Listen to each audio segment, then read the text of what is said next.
Hyderabad Bandlaguda gang rape కేసులో ఇద్దరు నిందితులను అరెస్ట్ చేశారు పోలీసులు. సోదరుడితో గొడవపడి పోలీస్ స్టేషన్కు వెళుతుండగా యువతిని కిడ్నాప్ చేసి అత్యాచారానికి పాల్పడ్డారు యువకులు. పోలీస్ స్టేషన్కు తీసుకువెళతామని చెప్పి బండ్లగూడలో ఓ గోడౌన్కు తీసుకెళ్లి అఘాయిత్యానికి ఒడిగట్టారు. బాధితురాలు కేకలు విని స్థానికులు రావడంతో నిందితులు అక్కడి నుంచి పరారయ్యారు. ఘటనపై కేసు నమోదు చేసిన పోలీసులు నిందితులను అదుపులోకి తీసుకున్నారు. వారిపై పలు సెక్షన్ల కింద కేసు నమోదు చేశారు. ఇదే అంశానికి సంబంధించి మరింత సమాచారం మా ప్రతినిధి వాసు అందిస్తారు. వాసు, 2 రోజుల క్రితం హైదరాబాద్ లో జరిగినటువంటి గ్యాంగ్ రేప్ కేసులో ఇద్దరు నిందితులని పోలీసులు అరెస్ట్ చేశారు. బండ్లగూడకు సంబంధించినటువంటి ఒక గోడామ్ లో కూడా ఈ సంఘటన జరిగింది.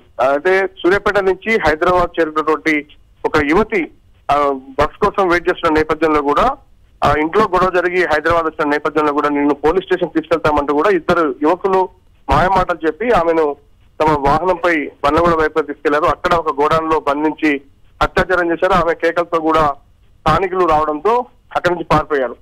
2 రోజుల క్రితం కేసు నమోదు చేసుకుని యువతిని హోంకు తరలించిన తర్వాత కూడా ఆమె ఇచ్చినటువంటి స్టేట్మెంట్ ఆధారంగా ఆ యువకులను ఎవరైతే అత్యాచారానికి పాల్పడిన నిందితుల్ని గుర్తించారు. పూర్తిగా వాళ్ళ ప్రస్తుతం అయితే వాళ్ళపైన కేసు నమోదు చేసి దర్యాప్తు చేస్తా ఉన్నారు.